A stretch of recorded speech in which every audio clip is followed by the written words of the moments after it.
the emotion for me was, I'll never forget when I got an opportunity for us to get to the Super Bowl. I bought my mom and dad a suite for the game because I thought that was my way of thanking them, right? But I didn't realize how much it should cost. Right? We know that. All right, I played the game for free. Right? It was worth it. Right, it was worth it. It was worth it. It was worth it. I won't tell you, it was worth it. But man. Hey, what's up, everyone? Welcome back to the Christian Kuntz Podcast, Season 1, Episode 24. We're rolling. Before we get started, don't be shy. Hit that subscribe button. We know we're getting the views, but that subscribe button look a little low, so don't be shy about that. Today, we're here with my boys Vinny and Trey. We got Jesse behind the boards, as always, and we're joined by a very special guest. Yeah, I'm a little, I never really envisioned myself being from Pittsburgh. Like, we grew up watching, this dude. So this is wild. And when he texted us, it was on spot. We were here. So give it up for our guest, Jerome, the Bus Bettis. Let's go, baby. Yes, sir. How you feeling today, Bussy? Man, feel good. You good? Thanks for having me on. Yeah, no doubt. I appreciate you coming on. I wanna jump right into this because I know we gotta, you have a crazy story. All the way back, dating back to Detroit growing up, and then you play your Super Bowl there. Let's start there right now. Okay. What was that like getting back, playing the Super Bowl in your hometown? It was unbelievable because, my whole career, the goal was to, get to the Super Bowl, right? Yeah. So you get there and it's in your hometown, right? So that was it was enormous in the sense of the storyline, coming back home. So that was the big push, get Jerome home. And so to actually get there, when we get off the plane, I'll never forget, we get off the plane and a bunch of my teammates, they wore my college jersey. Oh, that's awesome. So they all got off the plane. Everybody had green number 6s on for Notre Dame. So it was like a cool moment. Yeah. And I'll never forget Troy Polamalu, who's he's a USC guy, and so that's the enemy of Notre Dame. And he actually had a number 6 green on. Wow. And then Larry Foote, who went to University of Michigan, the enemy of Notre Dame. You know what I mean? Yeah, these guys all wore my jersey, so it was like a special moment from my teammates, like showing how much they appreciated me in that moment. So it was it's pretty cool. That's awesome. Then I read that you had dinner at your mom's house. Yeah. What was the menu there? Everything you could imagine. Who ate the most? Casey Hampton. For sure. Good job, Jesse. No question about it. Case, but no, he's my guy. I don't know if he ate the most, but he did. I'm sure he didn't cheat. He didn't cheat himself at all. But, and that was the second time we had dinner at my mom's house. So the first time was when we played Thanksgiving Day game, the coin toss game, which that's a whole nother story. So the whole team came over for that dinner, right? And so my parents, they really got kind of a walkthrough, right, for what this one was going to really be like. And so this was, that and more. We had even more guys come to that dinner. So it was everything you could imagine on the menu. I mean, we had a whole table of desserts. I mean, it was crazy. So everybody had a great time. It was a great experience. And that was kind of like the big moment for my mom and dad. Yeah. So that was a special moment for them to have the entire team over to the house for the second time. And I know the cooking was probably fire. It was. Yeah. It was fire. Yeah. Growing up, David L. McKenzie High School, I read a couple of things about you, and obviously I've grew up watching you, whatever. You said that, you guys didn't grow up with much, but your household was always rich in love. Yeah. Like, where did that come from, stem from your parents? And, walk us through, like, growing up and what that was like. So growing up, the priority was school, and so I have an older brother, older sister. I'm the youngest, and for us, it was a real close knit family. But we were bowlers, so I didn't play sports other than bowl. What you bowling? So he got like 300s. Yeah, I know. if we were bowling right now, I'd probably bowl like 215, 218, 222. I mean, I average right in the 200, so I mean, it's going to be You're bowl a perfect game? But I do. I have a perfect game to my wow. name, so that's a big proud moment. Super Bowl 40, perfect game. Perfect game by far. Perfect game, because I mean, that's a hard one to do, right? For sure. And so if you're not doing it, all day, every day, if that's not your life, it's hard to have a 300, right? For sure.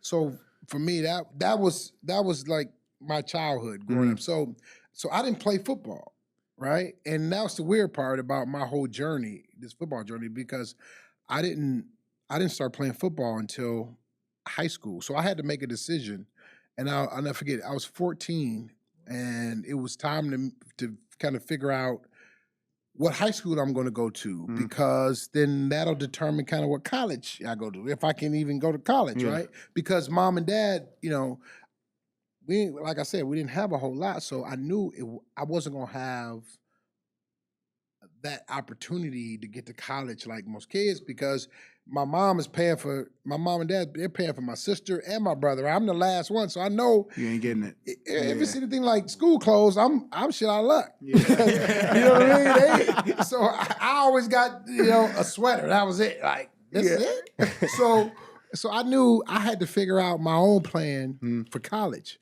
So at 14, I'm like, okay, well, I'm pretty big, and then my uncle was a high school football coach. He saw me play in the neighborhood one day. He came over to see his sister, my mom, and he was like, "That boy should be playing football, right?" So he put in the back of my head that I could play football, right? So I said, "All right, I want to try it. At least maybe I can get to college through football, right?" Because after doing my homework, there was only one college that gave a bowling scholarship, and that was Ohio State. And I'm from Michigan. Right?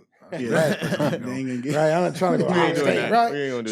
So I'm saying to myself, what am I going to do? So my freshman year, I went out. I played football for the first time, organized football. I played linebacker my freshman year, and I was on the JV team, and then I played on the varsity team. But I didn't get a lot of action for my freshman year. So my sophomore year, I transferred schools, went to a different school, back to my neighborhood area. And so I play tight end and nose guard my sophomore year of high school. This is nuts. Right? So I'm like, okay, cool. I mean, and at this time, I'm probably 5'10", 215, 220, right? Good size. High school? Yeah, good size. Okay, right? So yeah. So my junior year is the first time I played running back. I played fullback and linebacker. Who made that call? Like, was that you? Like, I'm playing? Or no? Well, I'm playing football. No, like to switch to running back. Was that a coach? Well, or was that I wanted to play linebacker. Right? That was my position. Right? I wanted to play linebacker. I played for my freshman year. Well, the school I went to, they had two seniors that were the two seniors both played inside linebacker, and then one guy was a fullback and the other guy was a tailback. So my high school coach, that was kind of his thing. His linebackers on the offense, they if they were fast or good enough, they would play running back, right? So I was like, okay, well, I can't play linebacker. And he said, well, play nose tackle. I'm like, all right. So I was real fast. I was, boom, boom. Yeah. And it was crazy. I didn't know any difference because I didn't play. Right. I'd never really played a lot. So when they said tight end nose guy, I'm like, okay, let's go. Let's do it, right? So my junior year, then the seniors left, and I was like, okay, well now you play fullback, you play linebacker, right? And so that year, I had a great year. Well, not that great, but I had like 100 and something carries for 1,020 some yards, right? So your first time ever carrying a rock. Yeah. First time ever first year ever carrying the ball, right? Junior in high school. Right, junior high school, right? So it's like, okay, cool. So now everything's starting to kind of come together. So I go to the Michigan camp. going into my senior year, and I win the #1 camper award, right? All these kids coming all over the state, all over the country, right? Coming to this camp, right? And I win. Bo Schembechler was still the head coach, was still the coach there, so I get this big award. So, they time me in the 40, and at this time I'm about 228, and I ran a 4.47, 228, right? That's crazy. So now, Bro, how'd you get so fast? You were bowling, like that's what I'm saying. It don't make trust sense. me, I didn't really know how to run any of that. I mean, I was just all just natural, right? Yeah. So it's amazing. So then going into my senior year, it's a buzz about me and everything. Not major though, not major, but starting to come. So starting to get letters, some schools, nothing heavy. But then my senior year, I have 123 carries for like 1,500 something yards that year. So I had a big year. Then linebacker, I had a monster year at linebacker. So I finished the year. I was the number 2 linebacker in the country. Wow. And I'm the #1 fullback in the country, right? So I play in the first ever McDonald's football All-American game out in Reno, Nevada, right? And I'm playing with some guys that, all these guys that, All-Americans from all over the country and stuff, right? So I'm like, okay, it's cool. Again, I've only played fullback for 2 years, right? I only played fullback for 2 years. I only played linebacker really for 2 years, right? Now here I am, with all these guys that have been playing since they were little league. And all this stuff. So it was just crazy that it kind of happened so fast, Right? Because I was very raw, but I was talented, but still. After 2 years of anything, how good are you? Right, You know what I mean? right. So it was a neat opportunity. And then to go to college, now everybody. I don't know where any colleges are really because on Saturdays, when I was growing up, on Saturdays we bowled, right? So we had our league bowl on Saturday, and on Sunday we went to the tournaments. So I didn't watch a lot of NFL, or I didn't watch really any college football. So I didn't know where all these schools were, right? All these colleges like, Nebraska. Where's Nebraska? Lincoln? I don't know any of these schools, right? So Notre Dame, they're like, Notre Dame? So I get it, I'm like, Notre Dame? Where is that? Like, it's in Europe? Like, what? I don't know where and so it was just strange because all I knew was Michigan because Michigan's right there. Yeah, right there. Michigan State, that's it. And so outside of that, in Alabama and Clemson. I'm like, Clemson? Where's Clemson? It's not a state. What is Clemson, right? You don't know. Everybody said I didn't know any of this stuff. So it was all new to me. And not a lot of people know kind of like my story. And so for me, the goal was never to be an NFL player. Yeah. That was never even a thought. It was get to college, right? And then when I got to college, my goal was I want to be an engineer, right? But it was never, I'm gonna go to the NFL. So every opportunity was a blessing for me because none of it was planned. Do you think that actually helped you, like the rawness of, because I think there's a couple ways you could go about it. It's sometimes better to teach somebody that has a clean slate than unteach them skills that they learned. Do you feel like, since you're kind of embodied that, you feel like that like helped you at all? Like, were you just playing free and the coaches like knew that they could guide you in a great way? I was playing free. I was for sure playing free. But you put up numbers though. Those are not numbers to just escape. But you know what? I don't know. I think, to be honest, I was probably behind. Mm-hmm. Because now, if you're 13, 14 years old and you've never played, that's not a big thing. Yeah. But like when you get to high school, everybody's kind of have an idea, right? So for instance, when you freshman, it said, what position you play? Yeah. You know what position you play, yeah. right? Well, freshman, I don't know. Yeah. Right. So that was let's try him over here. Let's try him over here. So you were late. So me not really having the idea of I knew how to tackle. I mean, from playing in the neighborhood, but I didn't know, hey, A gap, B gap, C gap, Right. so we don't feel here. Because, like, from the sounds of that, French, because it sounded like you kind of wanted to be a linebacker from the gate. So, like, let's say you started in the Little League and in your head, you're like, I want to be a linebacker. So you train to be a linebacker your whole life. You might never have that opportunity to, like, switch over to running back since you're, so moldable at this time. So there is a potential route that if you were trained in one sport, one position, you're a linebacker. But at a young age, there's still flexibility. At a young age, usually you're able to look and see, well, this kid's faster than everybody else. Right, I get you. All right, let's put a ball in the center, let's see what happens. Right, so usually you would think through time you'll figure out the key attributes for a kid coming up, right? You know what his qualities are. Good coaching too. Yeah, a good coach is going to look at him as a clean slate and say, we're going to give him opportunity. And then, he can tackle well. Oh, let's see what can he. Yeah. Let's see if he can do that same thing with the ball in his hand. Right. Right. Or at the very least try, right? Absolutely. So I think if I would have played a little bit earlier, I think that would have been more I would have been more of a known quantity. I think because they didn't know where to put me, what to do with me, I probably didn't get a true opportunity to compete.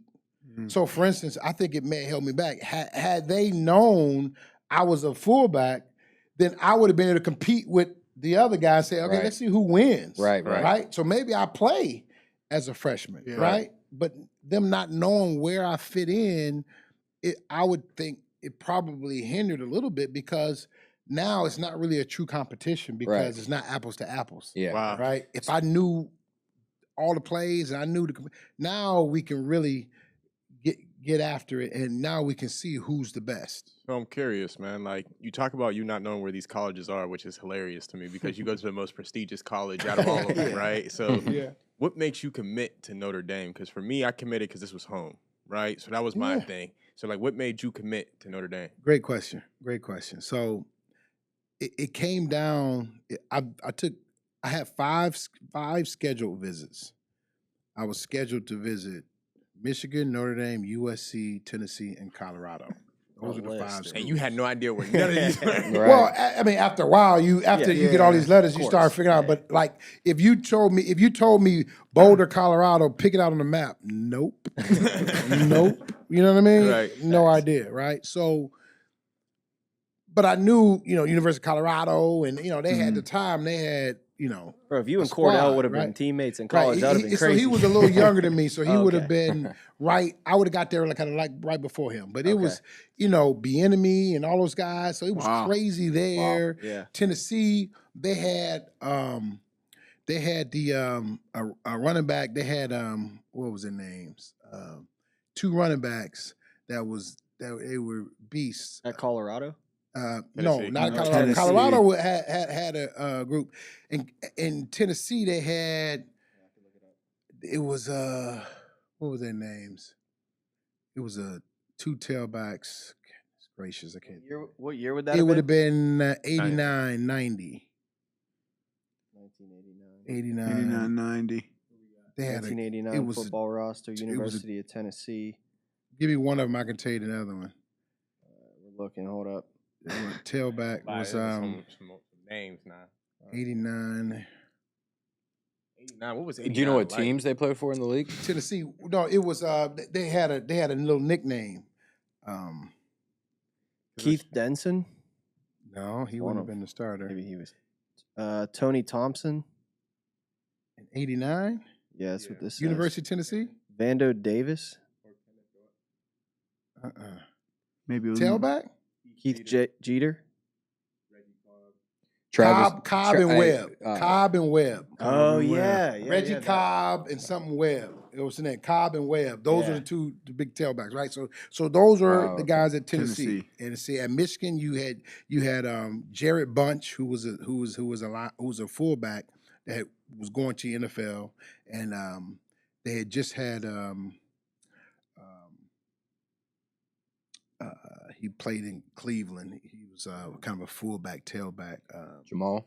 No, big boy. Like, can't think of his name.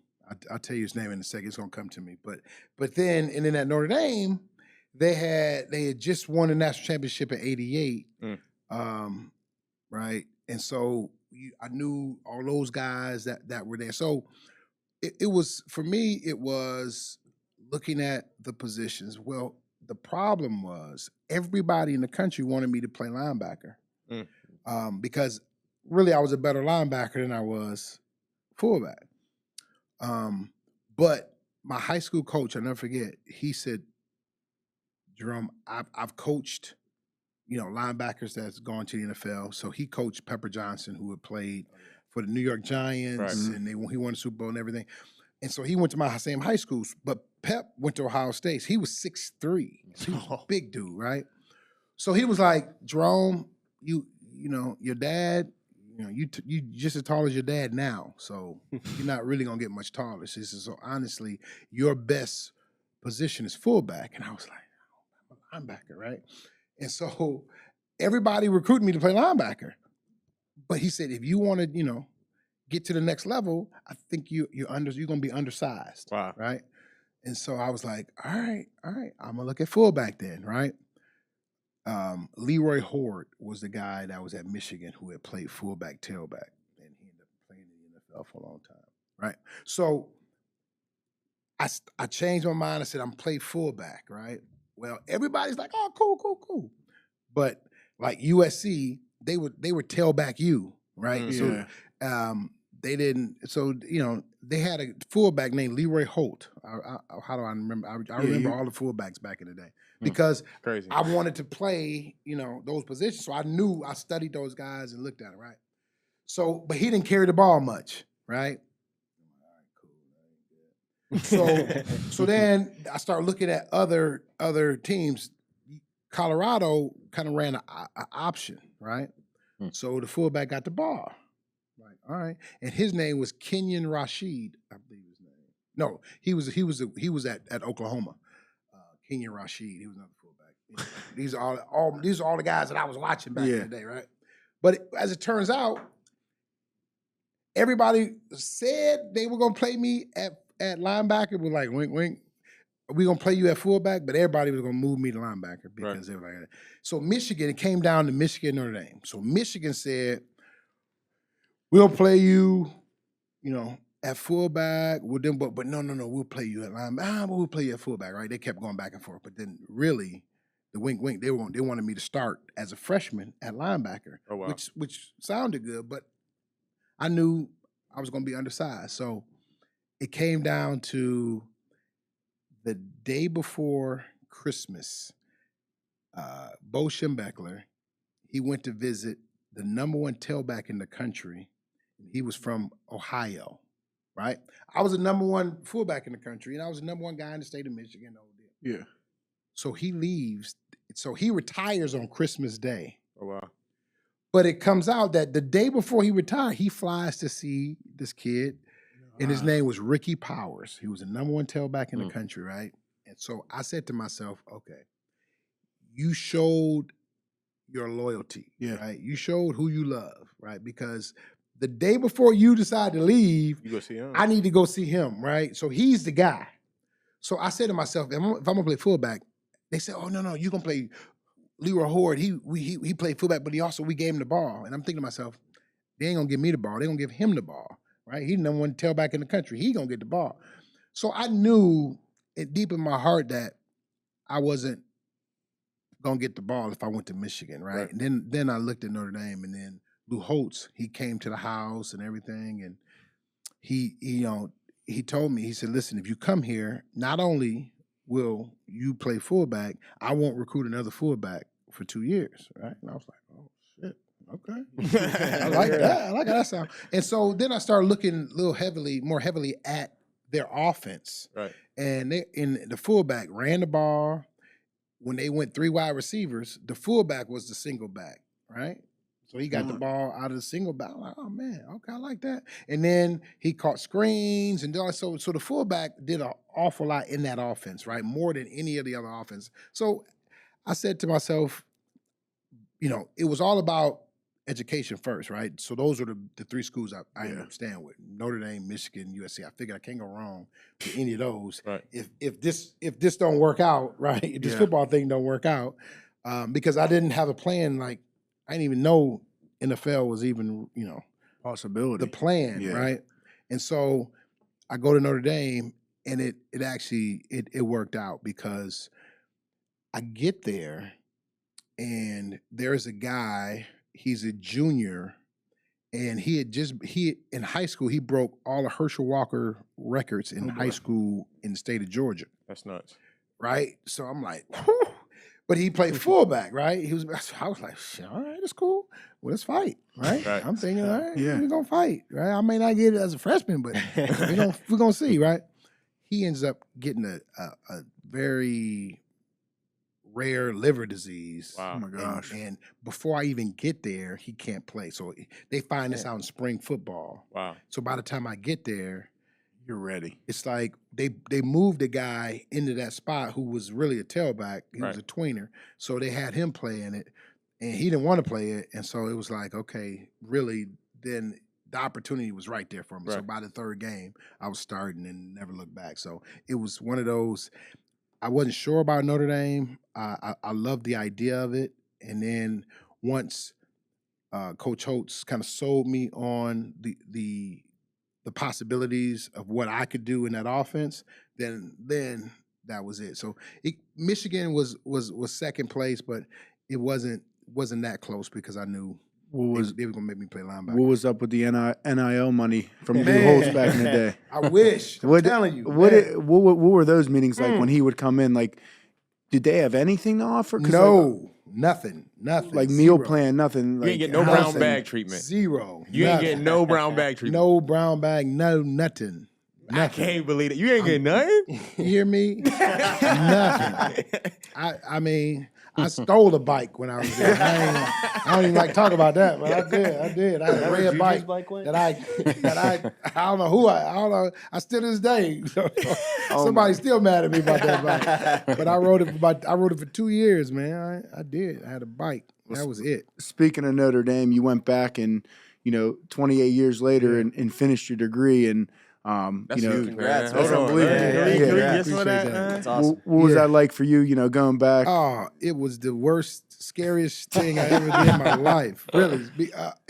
Shit was hard. Oh, it was so hard. You know what I mean? Think about it. 28 years, you go back and now you go into class. And like one of the funniest moments when I was in class was I was taking a macroeconomics class, right? And so the professor said, well, we're going to refer back to microeconomics, right? Oh, yeah. And I'm thinking to myself,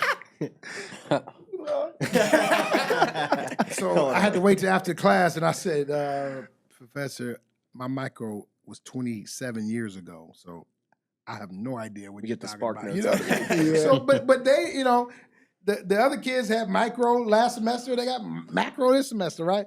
I was like, not quite. So that was but the hardest part for me was I was a dinosaur in there. I'm trying to write notes. So you're just everybody sitting else in class got computers, with just like everybody else. Yeah, that's crazy. Like Jerome Bettis is in class in I'm Notre Dame. literally in class with and so everybody else, I got a computer with me, but I can't type. Like, you know what I mean? All these kids are they typing all the notes, and I'm just trying to write. It's to the point where I'm like videoing the notes. Like I can't type. I can't keep up. Right. It was just it was insane. I'm in class with my kids. That's what it felt like. But I tell you, it was the toughest challenge. But I was never more proud to have finished and completed that. But it was, I tell you, it was crazy. It was first day of class. I got my hat on, down, my hoodie on. So I got right in the front corner of the class, right? So you could duck off. Well, so everybody see it but my head, right? So if you get in the back, everybody can look back. I'm in the front, right in the corner. So I'm right, just chilling. The professor though. So here's what I found out: all the professors went to school with me. Oh, that's right. Great. They're all my age. They all like, I was in your economics class. Oh, okay, right. Yeah. Well, they knew I was in class, right? So So they said, so at the beginning of the class, they said, well, everybody get up, tell something about yourself. And, they made you do that. Hi, I'm Jerome. Immediately I was like, oh my God, right? So I'm panicking. I'm like, what do I say? What do you say? Super Bowl champ, the Hall of Fame. I'm in the Hall of Fame. Well, how do you say, I'm back after 28 years to finish my degree. So I get up. I'm like, I played another life. I had another career. I'm trying to vague and stuff. And so the professor Mr. Bettis, I knew you were going to be in class. Congratulations and all this stuff. And I'm like, right? So after the class, I'm like, they do this in every class. They're like, no, they never really do that.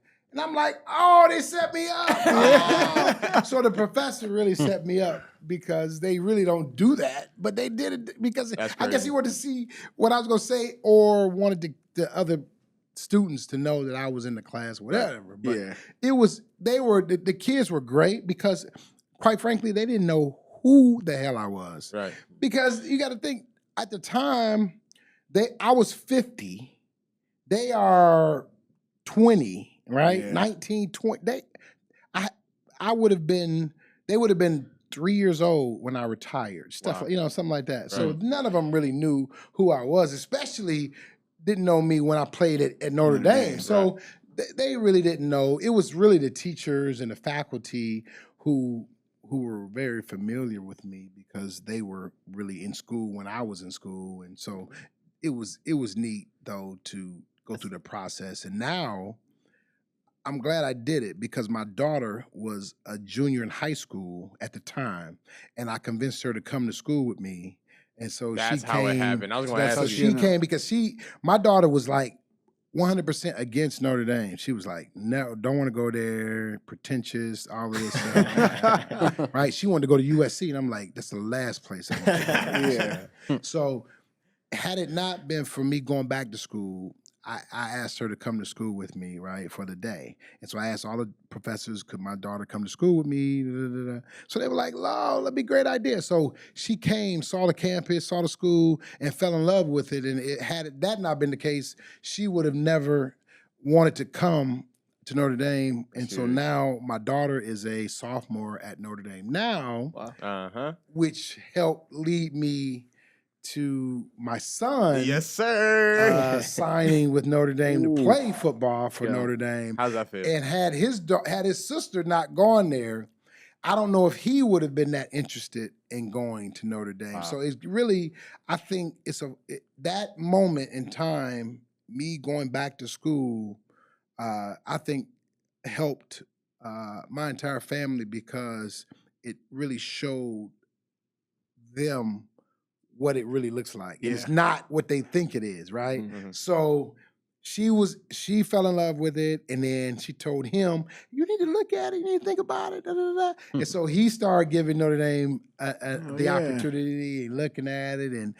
he ended up falling in love with it for different reasons than she did. So as it turns out, it was a blessing in disguise. Wow. Yeah. That's pretty special. How'd that make you feel as a father, man? That's a special moment. It's special, man. It is because, 20, 30 years ago, whatever, when I went to school there, I never, ever thought in a million years, I'm going to send my kids back here. Yeah. No way. I was in a rush to get out of there. I'm like, man, it's crazy. So now to look at it and say, man, both of them are at this university. I'm super proud and as a father because I know they're at a place that is going to develop them, right.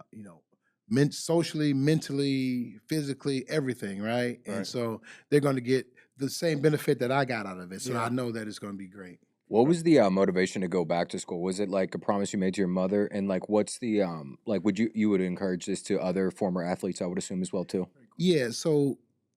Good question. Yeah. Great job, Jesse. Why did I decide to go back? Well, part of it was a promise to my mother. Right. But I mean, we all made promises that we haven't kept with our parents. So that was the main reason. That was a reason. Yeah. But ultimately, I wanted to go back because I had children.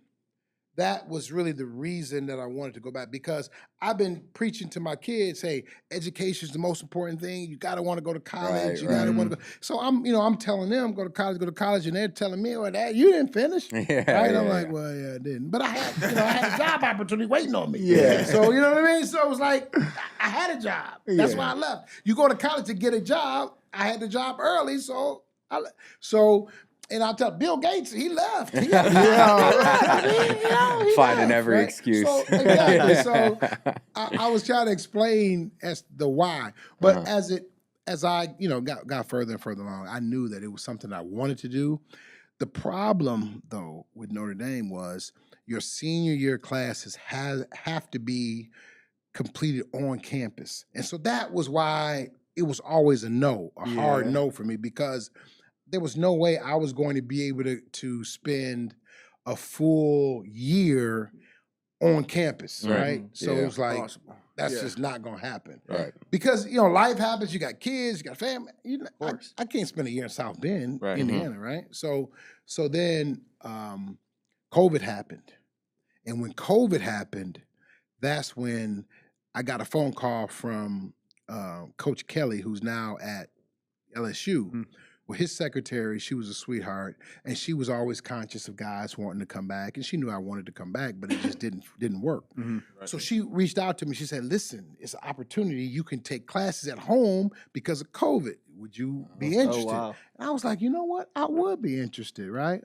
And I said, let's do it. So the first semester, obviously, it was happening already. I said, the second semester, let's do it. So the second semester, I enrolled. I did a semester at home, right? Great. Made sense, worked. Mm-hmm. Now I had the last semester.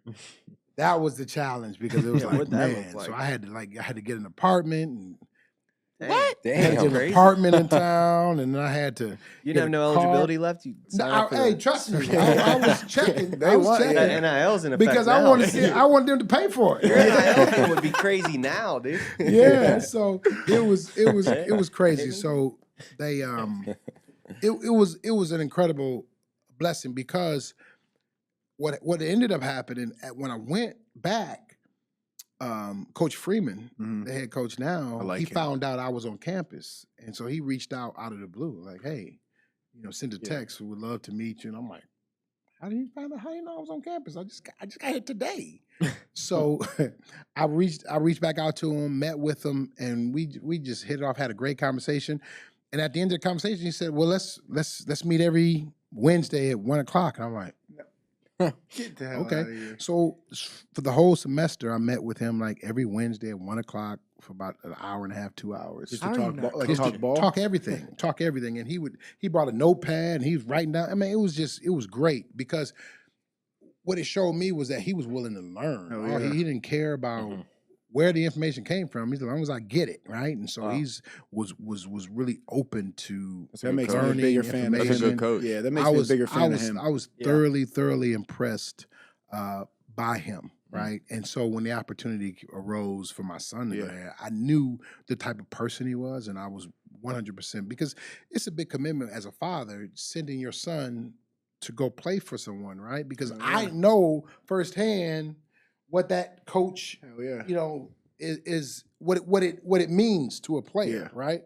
And if it's a bad coach, it could be bad for your child. So as a father, I said to myself, he is the type of coach where I would want to send my son to go play for. So it was great, those moments to spend and see.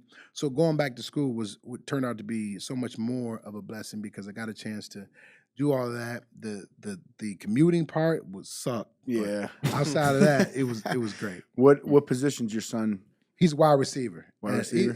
And I hold out some hope. He played defensive back as well, so he's got some safety. He's big. Yeah, he's like 6'3", 6'2.5". Ike's son's going to.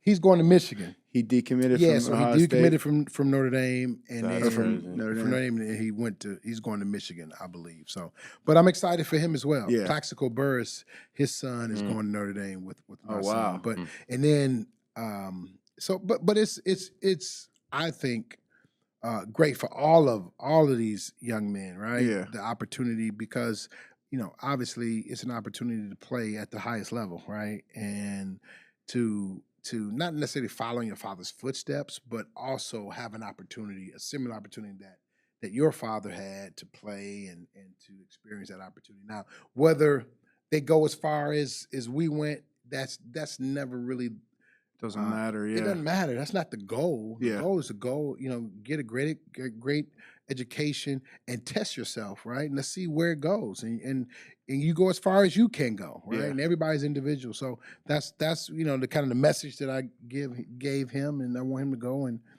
test your metal, see what you got, and go from there. I wanna hop in when you were talking about you had a job waiting for you, obviously, after school. So let's talk about that job. Mm-hmm. Getting drafted by the Rams, first round, 10th overall pick. They're still in St. Louis, so I'd imagine. No, they were L.A. Oh, they were in L.A. Yeah, so I played 2 years in L.A. and then back to St. Louis. What was that like, dude? Going from like a small town or from Indiana to L.A. Did you spend any time in L.A. before that? No. You were probably shell shocked. Never. Coming from Detroit, so I had. So you had some city. I had some city. It was a different experience. Detroit back then too. You know what I mean? It was hard. Detroit was hard back then. So I wasn't scared of anything. Like, that part wasn't a worry at all. But it was a new experience. It was like a whole new world. You know what I mean? And here I am, 21 years old, pocket full of money, in a LA. place that you don't know anything about. You in LA. It's a lot. You know what I mean, for a young guy, because you go from structure is all you know, to zero structure. You got to be at work at 9 a.m. and that's it. You go to practice and that's it. That's it. Well, what's next?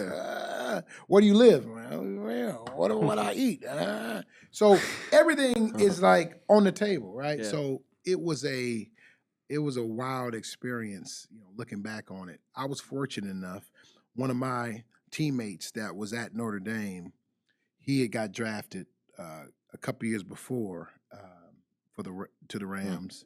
And so he kind of took me under his wing, and I stayed at his house. Nice. Showed me. Protected you. I got, and he really helped raise me, because had that not been the case, I don't know where or what I would have been able to do. Because, what people don't know is, when you do get drafted and when they come to you and it's like a lot of expectation on you, you got a lot of outside noise that you got to kind of figure out on your own. And that's the challenge sometimes. And that's what I always try to, tell guys, that when as soon as they get drafted, hey man, don't be afraid to have mom come out and help with this. Don't be afraid, sometimes, man, I got it. I'm figuring out, nah, dude, don't do that. Don't do that. Lean on your parents. They've been through the moving process. They know what you're looking for in an apartment and what you don't know, right? So all that stuff was pretty neat. So going out to LA was a pretty neat experience, outside of us losing terribly. Yeah, but you had pretty damn good first two seasons. You were Pro Bowl, All Pro, like as a first and second year is crazy. But here's the one thing I didn't realize. So coming from a program like Notre Dame, my whole career, I think we lost maybe 4 or 5 games, right, in those 3 years. So all of a sudden, you don't realize how the draft works, right? I got drafted with the 10th pick. Yeah. So I was the 10th worst team in the league. Yep. Yeah. Right? So you don't realize that, man, they suck, right? That's why they get you. Right, that's why I got picked, right? And so you're losing, it's like, man, this is terrible, right? And so you find and you see the different mentalities that guys have, because, we losing, set by 17 and it's fourth quarter, guys talking about what we're going to eat after this and all that. I'm like, dude, we still playing the game, man.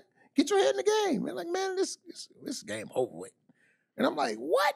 Right? And so it was just a whole different way of thinking, that experience. So coming from Notre Dame, right? Yeah. Maybe if I came from a program that wasn't as successful, I wouldn't necessarily think like that, but that was kind of the way. So those first 2 years was a lot of individual success, rookie of the year, Pro Bowls, All Pro, all that. But it just it stunk because we were 5-15 5-11 and 4-12. 5-11. I was like, really? Or 4-12 and 5-11. One of those. It was awful. But all I knew, we were losing. And then to make matters worse, the next year we leave and go to St. Louis, right? So that's you were part of that whole new experience. Yeah. So and that was terrible because you leave in LA to go to St. Louis. By that time, I'm familiar with LA. I'm like, this is it. This is my city now. And then all of a sudden, it's like, we go to St. Louis. What? St. Louis? And that was. How did you find out that the team was leaving? Like, was that? We found out much like everybody else. It was, this was like a national story. And was it going to happen? Was it not going to happen? It was, all the secret deals and all that kind of stuff was done. And then by the time we found out, it was happening, right? It was like, boom, man, they leaving. So it was like anything else. You deal with it, but it was a new coaching staff. So the coaching staff got fired, so you got a new coaching staff. So it was a whole lot, that you're dealing with as a player, and wasn't much better because we suck still, terrible team. But we I think we were 7-9 that year, and so it was frustrating because that year I had 2 big years in LA, and we felt that my contract had outperformed my contract. Right. Yeah. And we wanted a new contract, and they said, hey, just wait till we move. And once we moved, they still didn't do anything. So it was like, okay. So I held out going into that first year into St. Louis. And after that season, I told them that either you guys are going to pay me or trade me. No, either you're going to trade me. I don't even want to stay there. Either you're going to trade me, or I'm going back to school and I'm going to retire. Wow. That was it. And I was serious because I didn't. Football was never the plan. I mean, NFL, that was never the plan. So I was like, I'm going to go back to school, get my degree, finish up, right, and keep it moving. And so that was my mindset because it was no fun. Yeah. Playing it was no fun. So I said I'm good. I'm done. So then they end up eventually trading you. But I was reading something that did you have the option to pick to go to Houston or Pittsburgh, and why'd you pick? And how is that rule? How was that even a rule? Like how can players? So what happened was we had a meeting that off season, beginning of the off season, with their administration, the GM. Vice president, and the head coach, and me and my agent, we all met. And after that meeting, it was agreed that I could seek a trade. So they gave us the ability to go seek a trade, right? So that meant we could talk to all the teams about a proposed trade. Ultimately, the team had to agree to send you to that deal, right? So after we had all the conversations, the 2 teams that arose were the Houston Oilers and the Pittsburgh Steelers. And so both teams needed a running back. And what it came down to was Pittsburgh had just lost in the Super Bowl, right? And I was right. So now they got a championship caliber team, right? I'm like, oh man, cool. Well, Houston, they had a really good team as well, but nowhere near Pittsburgh.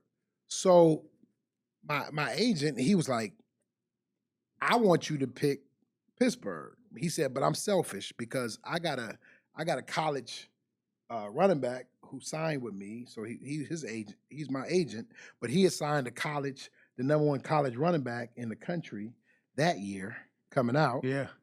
And so he's like, I would rather him go because he's the only 2 teams that want a running back this year. They're gonna get one in the draft. So but Houston was picking 15th, and the Steelers was picking 31st. Wow. Right? So he was like, I'd rather you go to Pittsburgh so my college lesson, guy can go 15, right? I know who this guy is. And I was like, you know what? I want to go to Pittsburgh because they had a championship caliber team. They had a great offensive line, right? I'm thinking, perfect. This is where I want to go. So as it turns out, I decided to come to Pittsburgh, and Houston, they drafted Eddie George. Yep. And so, wow, me and that's Eddie a big draft. You and Eddie, wow. The other Me and thing, Eddie, too, we really close. We best friends. We talk every week. it would be crazy too if you would have went there and then like 2 years later you'd have been part of another relocation going to Tennessee. How about that? Like right? your And career Eddie would have been here. Yeah, he would have probably been in killing Pittsburgh. it in Pittsburgh. So, are all of these crazy. events that you just had like in a short amount of time? Was this a wake up call to realizing like sports is also business as well, or did you have something that happened even earlier before that? Because it was probably a shock having to go, move teams, and now you're in a contract talk, and then you have guys saying like, hey, this is why I want you to go over here. So like, Well, the business side of football, it reared its ugly head when I held out. right, When I had to hold out, and I came back, and it was some sore feelings. And the coaches, different vibes in the room. they were mad at me for holding out. It's Right. like, it's business, right? Yeah. You the one told me Yeah, it was business. Right. So now it's right? business. So now it's business on my side, right? Right. But now it didn't. You guys didn't take it that way. So Yeah. so it was like the front office took it as business, but the coaching staff took it personal. right. And it's just like, for a player, we're not supposed to take it personal. Right. It's business, but it's my life, so it's inherently Yeah. personal because it's my life, right? Yeah. So that's the crazy part about the business, if you will. It's the business of someone's life, right? And how can that just be only business? But I understood pretty quickly the dynamic, right? Wow. And what was at play. And so after that, I was never far from the business. And I always knew the difference between really value and worth. Right. There's a big difference between your value and your worth. You explain that? Okay. Please. So for instance, Yeah. your worth, what you are worth is, you may be worth to your team, $10 million you worth, but your value is only what you're being paid, right? Or what the team is going to pay you, right? So for instance, right now, if you look at in the NFL, Saquon Barkley, right? His value is $13 million. Right. But his worth, Crazy. he's worth 100 $25 million Right. a year, right? But Gotcha. there's a difference between your Sure. value and your worth. Gotcha. And if you don't understand that, then you get in trouble because a lot of guys go out and say, man, I'm worth this. Yeah, you could be worth that. But your value is what someone is going to pay you, right? That's what your value is to that organization, right? And so what you have to understand is what people value you as, right? And where you're valued the most, right? Because your worth does not necessarily dictate the value. That was a bar. I'm just gonna let you know that right now. Yeah. That was a certified good bar. stuff, man. Yeah, that's real stuff. And I'm not gonna lie to you. I hope people are listening to that. I've been sitting on this and thinking about this. And I just want to commend you personally, just because I thought about this. I met you a couple of times. I've been on your show. But one thing I recognized about you is everything comes back to family. After the Super Bowl, you were extremely emotional about your father, right? And then now you full play forward, right? Now you're a father bringing your son into the game, right? So, like, I know there's a lot of parts of the game that gets emotional, right? But, like, what was the most emotional part for you? Was it winning the Super Bowl? Was it doing it for your father? Or is it right now being a father? You know what? It's crazy. The most emotional part for me was my mom and dad. They went to every single game I ever played. Wow. So I played over 200-something games. They were at every single one. They've never missed one game I played my professional career. Wow. So that in and of itself was amazing, right? Wow. Because you got to think, I played in LA the first 2 years, and my home games were LA, and the road games were New Orleans, San Francisco, Atlanta. Those are the road games in my division, right? Wasn't Detroit. Right. And so I didn't play in Detroit until I think my 11th, 12th year. That was the first time I ever played was the Thanksgiving Day game where we used the the coin coin flip toss. game. So that was the only time I ever played there outside of the Super Bowl, right? Wow. So every week for them was a road game. Every week, right? And so the emotion for me was, I'll never forget, when I got an opportunity for us to get to the Super Bowl, I bought my mom and dad a suite for the game because I thought that was my way of thanking them, right? All the years, all the sacrifice, right? And so, but I didn't realize how much it should cost. Right? We know that. All right? I played the game for free. Right? It was worth it. Right. It was worth it. It was worth it. It was worth it. I won't tell you, it was worth it. But man. I know that hit you. But that was the most emotional time because I knew mom and dad was going to be in there. And then to look back on it, to lose my father just a few years later, it was even that much more special because he got a chance to see me win a championship, right? So they went on this whole football journey with me, right? From the start all the way through to the finish, right? And so that was the amazing moment for me. And like you talked about full circle, now is my opportunity to do the same for my son, right? Go and show him the love that was shown to me, right, from my parents. Because the one thing I always knew, win, lose, or draw, mom and dad, they out there at the buses, they gonna give me a hug, tell me they love me. And even if I had the worst game in the world, they still give me that hug and tell me they love me, you know? And so for me as a player, it always grounded me in the love and the appreciation for my parents because they were there, they always sacrificed for me. And so for me to be able to do that now full circle, it brings so many emotions because when I think about emotions, I think about football, I think about my parents. Yeah, that's beautiful. That's very beautiful, man. Do you remember a quote that your dad would say that you still carry with you? I have one from my mom, so I'm curious. The one thing, my dad, when I was going to Notre Dame, I'll never forget, he dropped us off. He dropped me off, rather, and, you know, he had money for me, and my dad, he was like, son, I don't have much to give you, man, but I got a good name.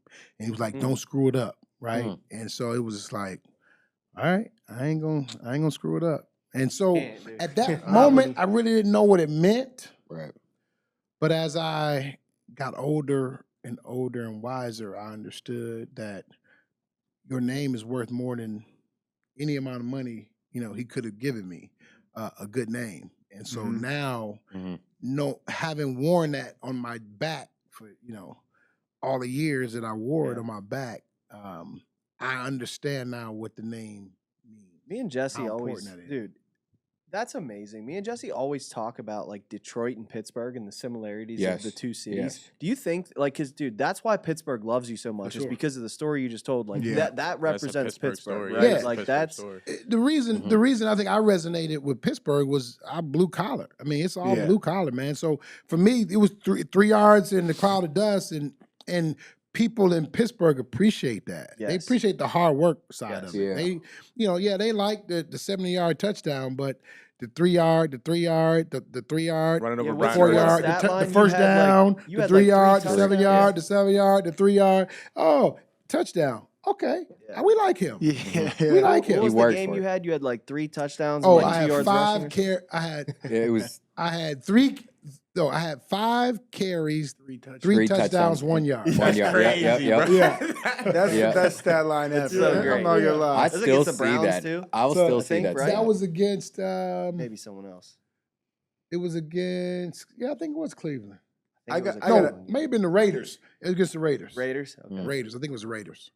I got to ask you something about, you know, the Cleveland rivalry when you guys, you know, your Super Bowl teams, the teams you were there, when you got, like, you were part of those fights, weren't you? You were in them. Well, the reason for the fight. I was the reason for the fight. So even better. That's a good question. That's a good one. So what happened was I didn't want to say that you were the reason without you saying you were the reason. So what had happened was good guy.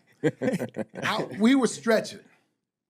And the way we stretched, the running backs stretched next in front of their running backs, right? For whatever reason, that's how it works. You started talking shit. So we were stretching. I'm getting the guard. They go, right? I know I'm about to eat. So their fullback, I can't think of his name, Smith. He comes up And he like, yeah, you wish you had me over there, as your fullback. Like, shit, I got my fullback right here. He's a dog, right? And he's like, yeah, whatever. Yeah, he ain't got nothing on me, right? He woofing, right? We woofing, right? Yeah.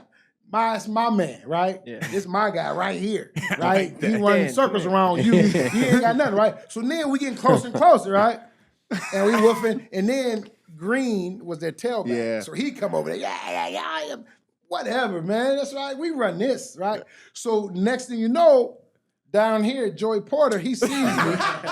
So he's down here, he sees he's me. waiting for this. He's loving He see us two woofing, right? He like, what's going on? So he run out, Bussy.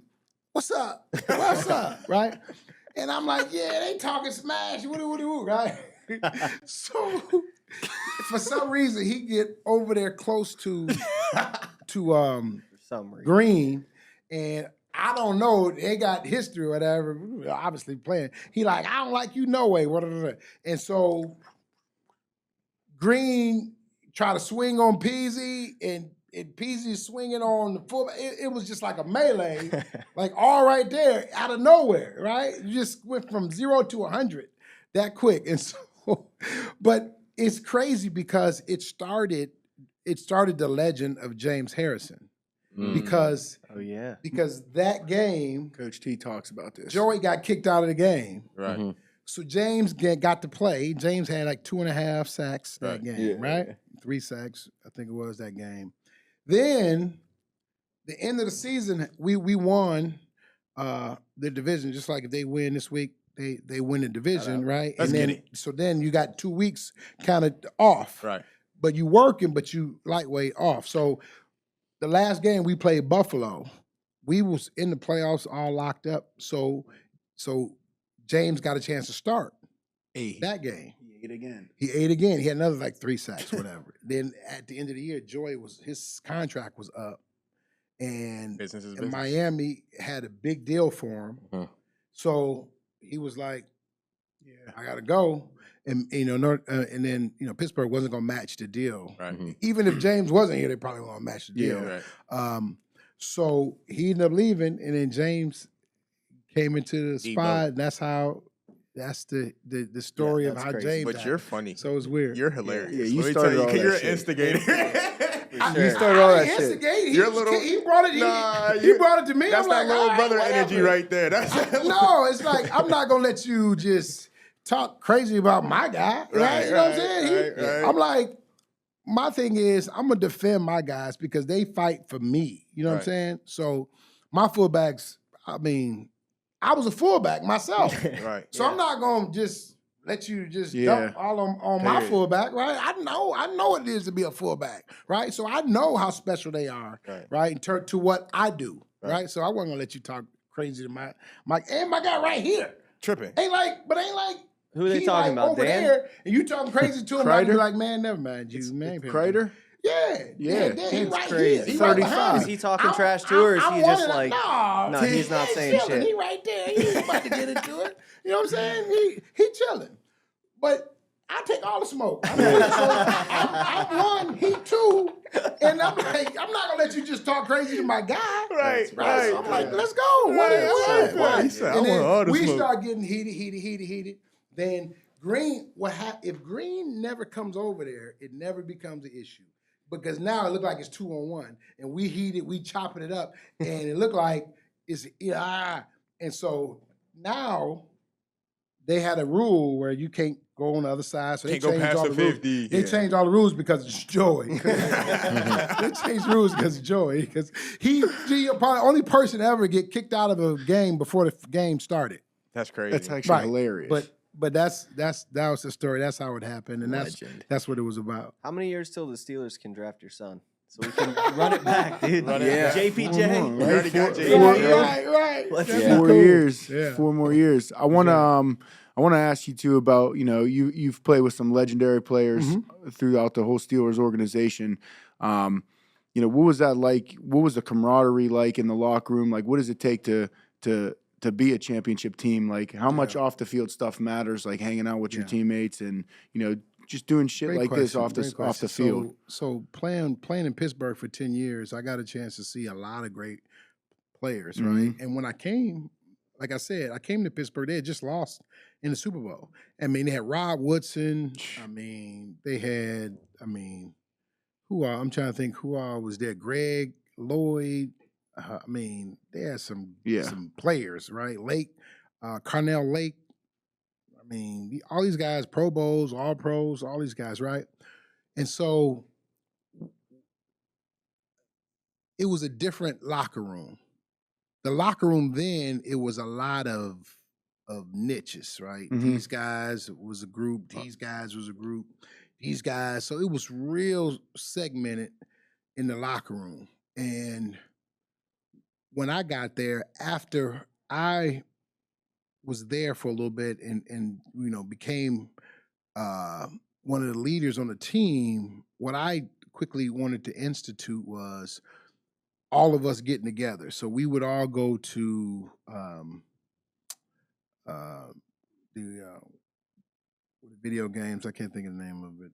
Dave and Buster's. Dave and Buster's. Yeah. It was a Dave and Buster's right down that just opened up. Right. At the waterfront? At the waterfront. Yeah. Right. Why'd you look over here like that? So we Dave and Buster's. Yeah, Dave and Buster's. So I ain't been in Dave and Buster's in years. But those were the kind of things that we would do. And then we would have the Grand Prix challenges, right? Yeah. Air racing, because it used to have like 8 of them, right? So everybody's racing. Whoever was the best guy, that kind of thing. So we started doing more things together. And what we found was we all started to really count on each other more, right? And appreciate each other more. And that led to a closer team.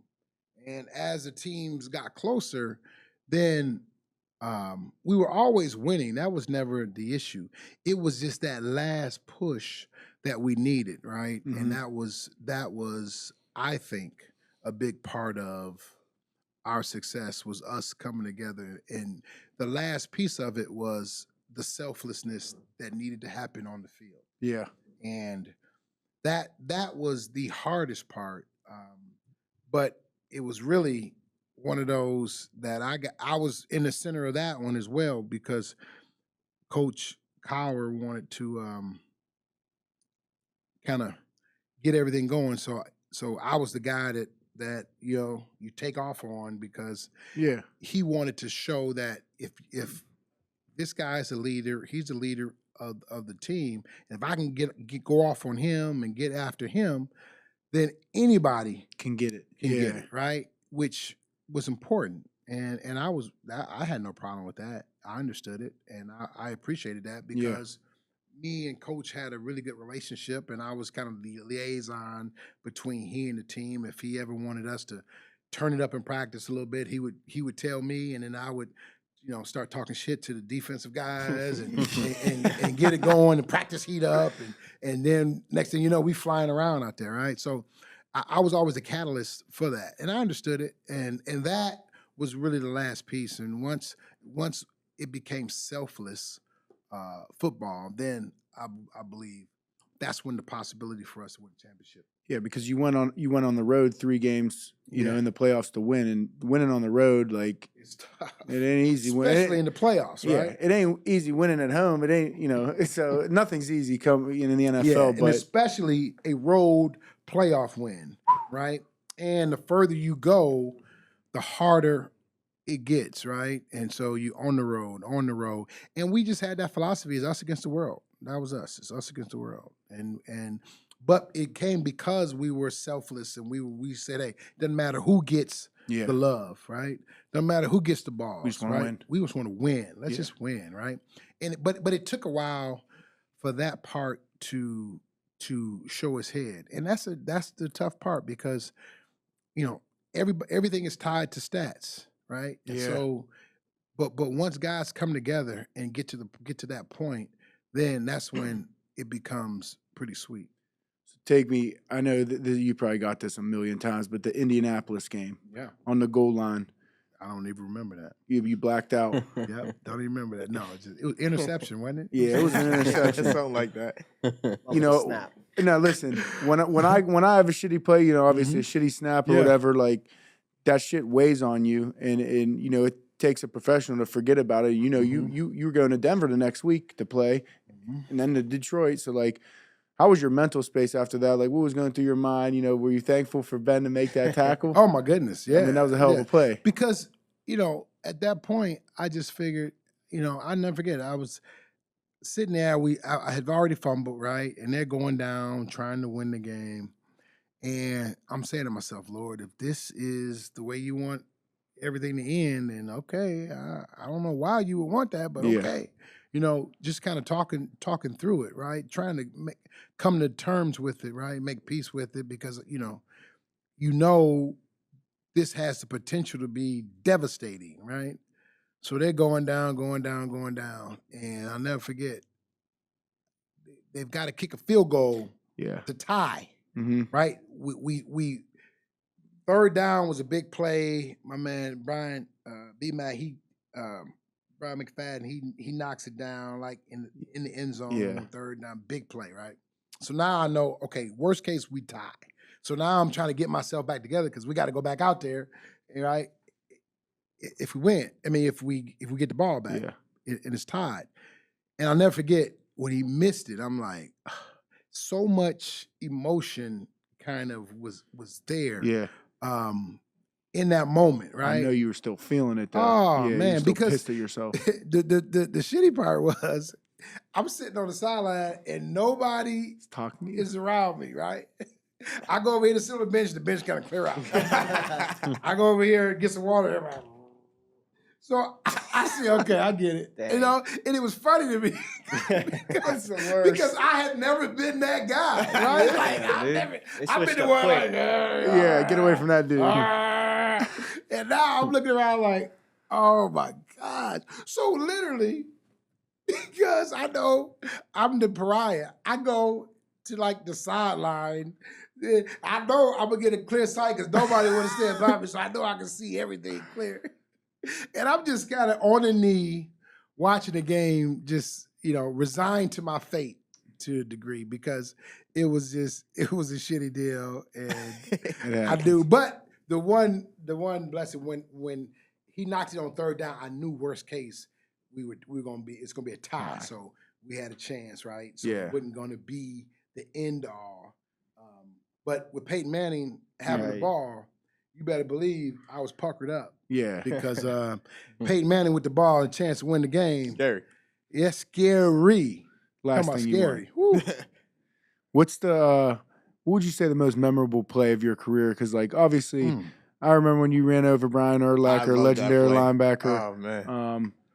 Well, I think that's my signature play. If there's a play that, you know, people remember the most, I think that's the signature play. The most impactful play,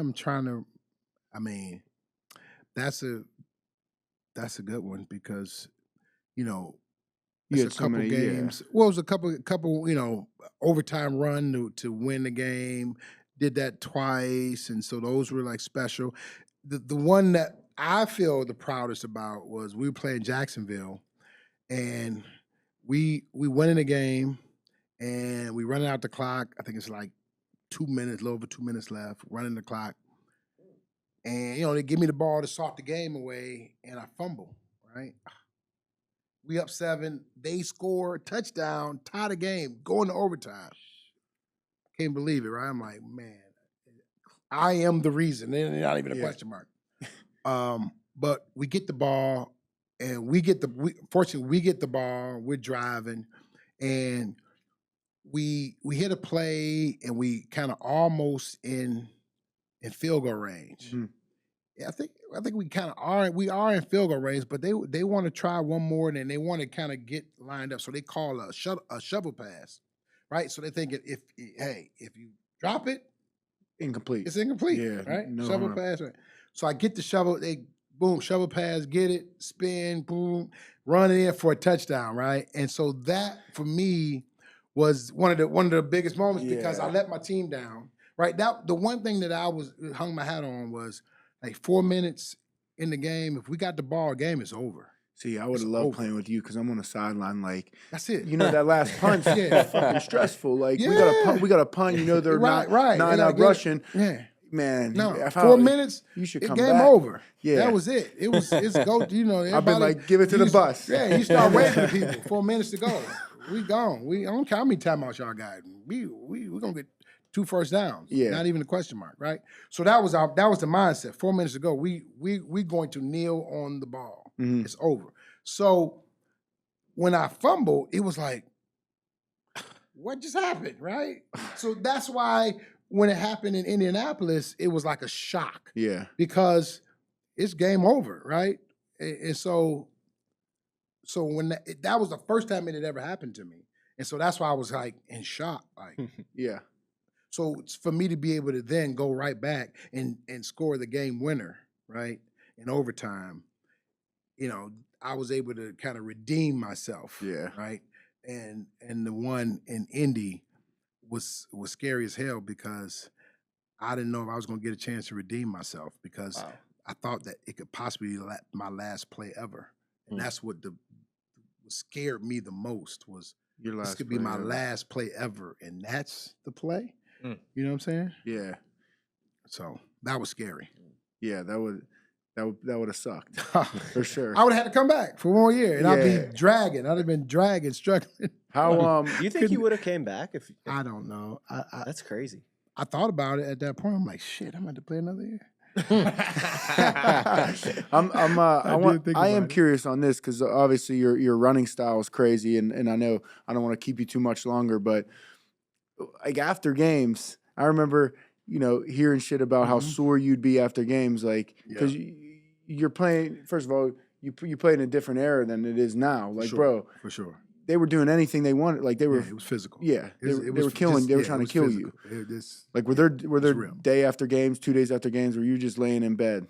Yeah. Like, so I had a different routine than everybody else did. Right. Everybody else, Monday you come in, you jog, a little run or something like that. Yeah. Get the I didn't do none of that. Yeah. I did none of that. I come in, I go right to the training room, and that's it. I'm there, right? I ain't moving, right? With Norway. It was like $6 million man. Somebody doing this. I was in bad shape usually after every game, but because it was a physical game and it was a physical style of play, right? So I wasn't hard to miss. You know what I mean? It wasn't like you were looking for it too. That's right. So I had a linebacker's mentality playing running back. And so that's why I was so physical. Yeah. Because I wanted contact. I was looking for it. Come on, bring it. Let's go, right? So because I wanted to break your will. I knew if I punish you enough, you're going to turn it down at the most critical moment. Yeah. If I can keep punishing you, especially in the fourth quarter, you are going to go at the ankles, and that's when I give it a little boop, and I'm gone because that's when the big plays happen. Because a guy, if you keep punching a guy in the face, as sooner or later, when he see a punch coming, he's going to duck. That's just the nature, human nature. And so if you keep pounding a guy, at some point he's gonna break. And so I was able to see those breaking points, and I knew it. And so that was what I lived for. So during the course of a game, I wanted to punish you as much as I could, so that later it was gonna be easier for me. And that's what. So that was your strategy, because like there's so many runs from that I remember of you stepping around people, and like you were a big ass back. So like But see, you didn't see what normally happened in the first quarter, right? Or the first series when I laid into him, and now he's like, okay, I'm gonna bring everything I got this time. Oh, okay. Go by. Keep going. You know what I mean? So I always play the game within the game on the field in terms of my physicality. But it took a toll on me physically. I mean, absolutely. So, there was some times when I was struggling. I was struggling to get out the bed, or I would have to call Norway that night and say, hey man, I need you to come over. I need some help. Like, really. Like something. So so there was times when it was a problem. But I understood this is the deal. And the one thing that I'm proud of is that Coach Cowher would always say, if 36 is on the field, I know what I'm getting. That was his phrase. If 36 is on the field, I know what I'm getting. right? And that was it. If I'm on the field, if I got a helmet and I got shoulder pads on, you know what you're getting. I'm bringing everything. So yeah, you know what's coming. That. I love that. Yeah, about the whole kitchen. I love that. To wrap up, I know the Bus Stops Here Foundation, something that's very important to you. I opened up my own nonprofit last year, and what kind of inspired you to start that? Just kind of your childhood and growing up, and you wanted to help the underprivileged, or what inspired you, and what does the Bus Stop Here Foundation do? Yeah, great question. So I'll answer the latter first because the why is really significant. Mm-hmm. So we help underprivileged and at-risk kids, and that's really our goal. And so we try to do everything to help from that standpoint. So we've got our toy drive. We got about 300 families that we want to impact, and we want to try to give them a Christmas that they'll remember and that they can appreciate, right? Because obviously we know people get in difficult positions, and unfortunately, kids are affected. Right? So what we want to try to do is step in and help in that process, right? And it all started because back in the day, there was a foundation that helped me. And I'll never forget, when I started playing football, the first year, I kind of didn't know what was going on. My second year, I transferred to this new school. And when I transferred to that new school, they used to take kids to this football camp. And I told you Pepper Johnson went to my high school. Well, there was a gentleman named Reggie McKenzie who was he was an All-American offensive lineman. He played up in Buffalo. He was part of the electric or something like that. They had a name for the offensive line. They blocked for O.J. Simpson when he rushed for 2,000 yards, all of that. All right. So this guy was NFL player, did all this stuff, and he came back and he started this foundation, and he wanted to work with kids in the neighborhoods, from impoverished neighborhoods of Detroit, and he wanted to work with at-risk kids, and I was an at-risk kid coming up, and so I'll never forget that camp because it changed my trajectory. Had I not went to that football camp, I would have never saw NFL players. Keena Turner, Chris Carter was at that camp. Wow. It was all these guys. And because Chris Carter went to college with Pepper Johnson, Ohio State. So it was him, all these guys that were Pep's friends all came back, and it's all for free and everything, right? And I'll never forget, Reggie McKenzie, he says, and who's going to be, big guy too, 6'7". Who's going to be the next one? Who's going to be the next one? Right? And I'm just like all in it, and I go up. Nuh-uh. I'm going to be the next one. I'm going to be the next one. And he's like, get back in line. I didn't mean that literally. Get back in line, right? So I'm like, oh, right? But I was just like, I didn't know, right? Yeah. First of all, this is like all new to me, and I'm just inspired, man. And I'm like, and so he's telling all the stories about the different guys, and he made it, he doing this. Mm-hmm. Who's gonna be the next one, right? And so I'll never forget leaving there saying, I'm gonna be the next one, right? And I want to do what this camp did for me, right? And so I always say, you never know who you're going to impact. You never know whose life you're going to change, because in that moment, his camp changed my life. It changed my trajectory. Wow. And so I said to myself, if I ever get in a position to do the same, I want to do this. I want to change someone else's stripes because my stripes were changed. So I started my foundation, and that's been my goal ever since. All it takes is one. Right? Yeah. All it takes is one, because I know I was that one. That's awesome. You think Reggie remembered? He knows. I mean, he's a close friend. I mean, I was at his 50th year anniversary of his foundation. I was on the dais, and I got a chance to talk about it. And so he's been a central part of my story my entire life. And so I've always acknowledged him when I got in the Hall of Fame. acknowledged him as part of the story, because really, had not been for him, I would not have had the career that I had, because I would not have been inspired in the way that I was. So I got a chance to go back to that camp when I went to Notre Dame and become a coach. And then some years later, I ended up taking the whistle from Pepper. I ran that camp. So it was a full circle. I was a kid going to that camp, then I was coaching it, then I became the lead and running that camp. So it was very, very important to me in my development that I took those steps, and was able to do that, and so even to this day, I see Chris Carter. We joke about it. He was, man, you little snot nose, no. And so to be able to have had that experience, right? It was a blessing, and so I want to try to provide those same type of blessings to young people. In I love that. They're in now. That's awesome. That's awesome, and I appreciate you coming in today, boys. I know we could sit here and ask him a million questions, but we got to respect his time a little bit. Like, share, subscribe. Don't be shy to subscribe. I mean, we're getting the views, damn, we ain't getting the subscribers. Tune in. Season 1, episode 24.